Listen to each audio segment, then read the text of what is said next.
বালুরঘাটে অসিত সরকারের বাড়িতে যান অভিষেক বন্দ্যোপাধ্যায়, যেখানে মহারাষ্ট্রে গিয়ে তাদের আক্রান্ত হতে হয়। কেন? তাদের দোষ ছিল শুধুমাত্র তারা বাংলা ভাষী, তারা বাংলায় কথা বলেছিলেন, সেই কারণে তাদেরকে 7 মাস জেলে আটকে থাকতে হয়। এবং তারা তাদের বক্তব্যে বলছেন, অসিত সরকার, গৌতম বর্মন, তারা বলছেন যে তারা তাদের সাংসদকে, এলাকার সাংসদ, বালুরঘাটের সাংসদ সুকান্ত মজুমদারকে জানিয়েছিলেন, কিন্তু তিনি বলেছিলেন জেলের নির্দিষ্ট মেয়াদ আছে। গৌতম বর্মনের স্ত্রী যে কথা বলছিলেন যে জেলের নির্দিষ্ট মেয়াদ আছে, জেলের মেয়াদ শেষ হয়ে যাওয়ার পর ছাড়া পেয়ে যাবে, অর্থাৎ সাংসদ উদ্যোগী হননি, এ কথা আজ গৌতম বর্মনের স্ত্রী জানাচ্ছিলেন। অসিত সরকার, গৌতম বর্মন, তাদের পরিবারের সঙ্গে দেখা করলেন অভিষেক বন্দ্যোপাধ্যায়। পরিযায়ী ইস্যুতে বিজেপিকে বিধতে যে তৃণমূল বদ্ধপরিকর, অন্ততপক্ষে আজও সেই ছবিটা ফুটে উঠেছে। ভিন রাজ্যে আক্রান্ত পরিযায়ীর বাড়িতে আজ পৌঁছে গিয়েছিলেন অভিষেক বন্দ্যোপাধ্যায়। অন্যদিকে বালুরঘাটে এসআইআর আতঙ্কে যাদের মৃত্যু হয়েছে তাদের পরিবারের সঙ্গেও দেখা করেছেন অভিষেক।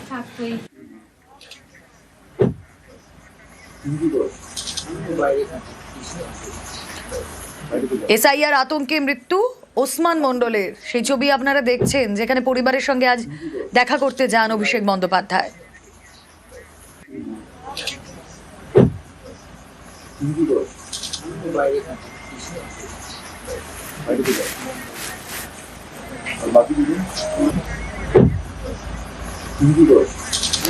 কথা বলবো, অনুপ প্রতিনিধি রয়েছেন সঙ্গে। অনুপ, দেখো রুমেলা, গত নভেম্বর মাসে এই ওসমান মন্ডল গাঙ্গারহাট এলাকা, কুমারগঞ্জের ডাঙ্গারহাট এলাকায় বাড়ি, তিনি এই এসআইআর আতঙ্কে আত্মহত্যা করেন তার বাড়িতেই। এরপরেই কিন্তু এই বিষয় নিয়ে রাজ্য সরকার এবং তৃণমূলের পক্ষ থেকে সরব হয় এবং আজ অভিষেক ব্যানার্জি তিনি যখন বালুরঘাটে এয়ারপোর্টে নামেন, তারপরেই তিনি বালুরঘাট এয়ারপোর্টেই এই ওসমান মন্ডলের পরিবারের লোকজনের সঙ্গে কথা বলেন এবং ঠিক কি হয়েছিল, কি বিষয় ছিল, সবকিছু তিনি তাদের কাছ থেকে শোনেন এবং তাদেরকে আশ্বস্ত করেন এই বিষয় নিয়ে, তাদেরকে সমবেদনাও জানান তার পরিবারকে। রুমেলা, বেশ।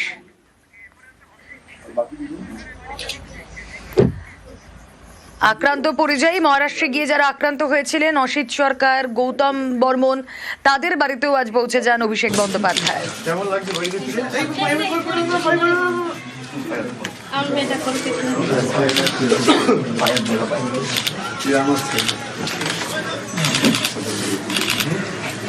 লাগছে বাড়ি ফিরে এসে এতদিন পরে? বাড়ির লোকজন চিন্তায় ছিল? ভীষণ চিন্তা ছিল, ভীষণ চিন্তা ছিল।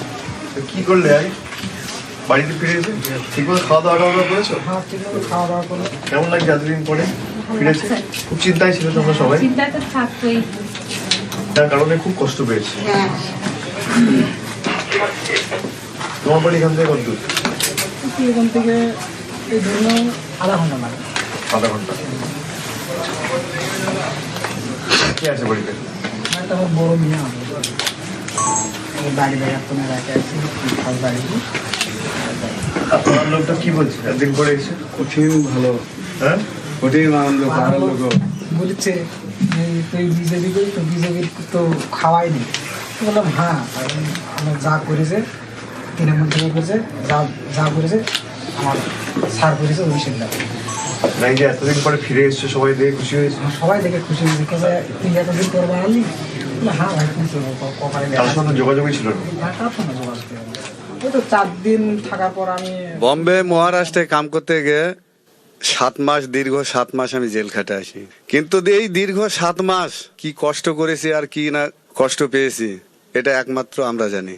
জেল খাটার পরে এই যে আজ বের হয়ে আসলাম, সবকিছু অবদান আমাদের তৃণমূল কংগ্রেস পার্টি, আমাদের অভিষেক স্যার এবং যা কিছু সবকিছু, এই যে অবদান, এই অবদান তো ভোলা যাবে না জীবনে। এই অবদান যাই ভুলবে তাই তো অমানুষ।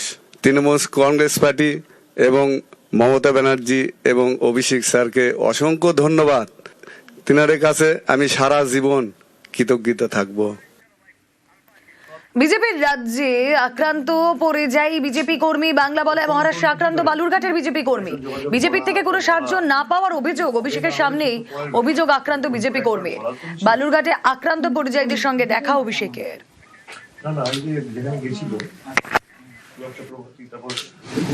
আমি গেছিলাম, আমার মেয়ে গেছিল। তোর ফোন টোন কিছুই করেন না মানে একটা যোগাযোগ করা বা বলা না কিছু হবে না হবে সে তো পরের ব্যাপার, কিন্তু ফোন করে একবার বলা তো উচিত। ফোন দিতেই না তো আমার। না না এই যে যেখানে গেছিল আচ্ছা গোলাপ চক্রবর্তী, তারপর সুকান্ত মজুমদারের কাছে, ওখানে তো সরকার তো বিজেপি, একবার ফোন করে তো বলা উচিত। করতে পারবে না পারবে সে তো পরের কথা। ওটা কিছু করেনি। বাংলা ভাষায় কথা বলা চলবে না, মহারাষ্ট্রে থাকতে গেলে মারাঠি ভাষা বলতে হবে। আমাদের মাতৃভাষা বাংলা ভাষা, বাংলা ভাষা আমরা বলবো না। বাংলা ভাষা জানে না তো ওরা। হ্যাঁ, ভারতবর্ষে কিন্তু ভারতবর্ষে 12 কোটি মানুষ বাংলায় কথা বলে। এই বাংলা ভাষায় আমাদের ভারতবর্ষের কাছে যা জনসংখ্যা তার 10% মানুষ বাংলায় কথা বলে। হ্যাঁ, ওখানে যেহেতু মহারাষ্ট্রে আর একদম যাবেন না ওখানে।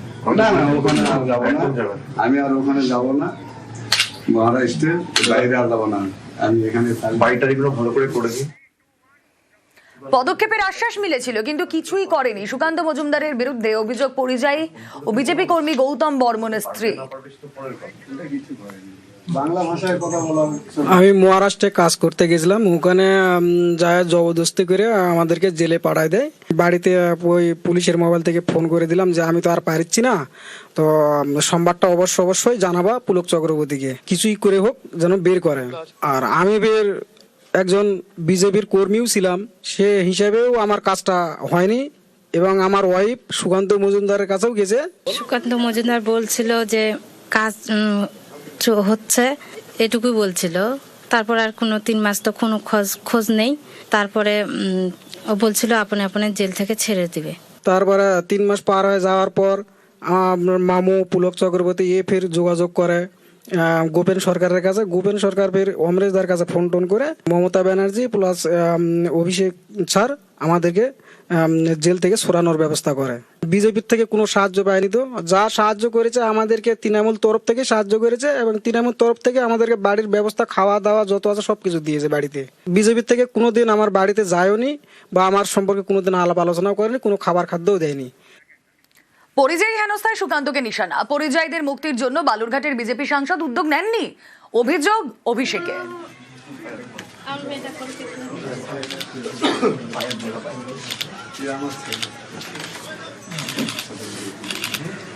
কেমন লাগছে? সুকান্ত মজুমদারের দায়িত্ব নয় যে আমার এলাকা থেকে যদি কেউ কোনো সমস্যায় পড়ে তার পাশে দাঁড়ানোর? আরে আপনি তৃণমূলকে গালাগালি দিতে তো পিছু হন না। সকাল থেকে রাত অব্দি তৃণমূলকে গালাগালি দিচ্ছেন দিল্লির জমিদারদের কাছে নিজের নম্বর বাড়াতে। আপনি নম্বর বাড়ান, আপনি বাংলার মানুষকে গালাগালি দিয়ে আপনার নাম্বার বাড়ান, আর আমরা মানুষের পাশে কাজ করে আমাদের বাংলার মানুষের চোখে আমাদের নাম্বার বাড়াই। পার্থক্যটা তো এখানেই। যারা আপনাকে জিতিয়েছে, আপনার কর্তব্য নেই, আপনার দায়িত্ব নেই? আমরা প্রথম দিনই তো আপনাদের বলতে পারতাম, আমরা আগে এনেছি, আমরা করে তারপর কথা বলি। আমরা ওদের মতো না যে আমাদের সুযোগ দাও আমরা করে দেখাবো, আমরা করে দেখাই তারপর সুযোগ চাই। নথি না থাকায় গ্রেফতার, টাকা দিয়ে মিথ্যে বলানোর অভিযোগ, পাল্টা সরব সুকান্ত মজুমদার। তোর ফোন টোন কিছুই করেন না মানে একটা যোগাযোগ অভিষেক বন্দ্যোপাধ্যায় এবং তৃণমূল কংগ্রেসের বিভিন্ন নেতারা সুকান্ত মজুমদারের বিরুদ্ধে যেহেতু একটাও দুর্নীতি, একটাও অনিয়ম কোনো অভিযোগ করতে পারেননি, ওনারা খুঁজছিলেন যে সুকান্ত মজুমদারকে কিভাবে একটু জব্দ করা যায়। আমার এলাকার 2জন লোক তারা কাজ করতে মহারাষ্ট্রে গেছিল, তারা কাগজপত্র দেখাতে না পারার জন্য মহারাষ্ট্রের পুলিশের হাতে ধরা পড়ে, এবং যেহেতু আদালতের কাছে ব্যাপারটা চলে গেছিল আমরাও যোগাযোগ করেছিলাম, কিন্তু তাকে আদালতের সাজা থেকে বাঁচাতে পারিনি। অভিষেক ব্যানার্জি তাদেরকে ডেকে নিয়ে তার ক্যামাক স্ট্রিটে দেখা করেন, ভাবতে পারেন। আজকে অভিষেক বন্দ্যোপাধ্যায় আমার জেলায় পদার্পণ করার আগেই আমি তার স্ত্রীর, যে ব্যক্তিকে নিয়ে অভিষেক বন্দ্যোপাধ্যায় নোংরা রাজনীতি করছে, 2 লাখ টাকা দিয়েছেন, আমার কাছে খবর আছে, এবং চাকরি দেওয়ার প্রতিশ্রুতি দিয়েছেন, দিয়ে তাদেরকে দিয়ে বলাচ্ছে আমরা সুকান্ত মজুমদারের কাছে গেছিলাম, আমাদেরকে কোনো সাহায্য করা হয়নি। আজকে তার আসল সত্য আমি ভিডিও সহ প্রকাশ করে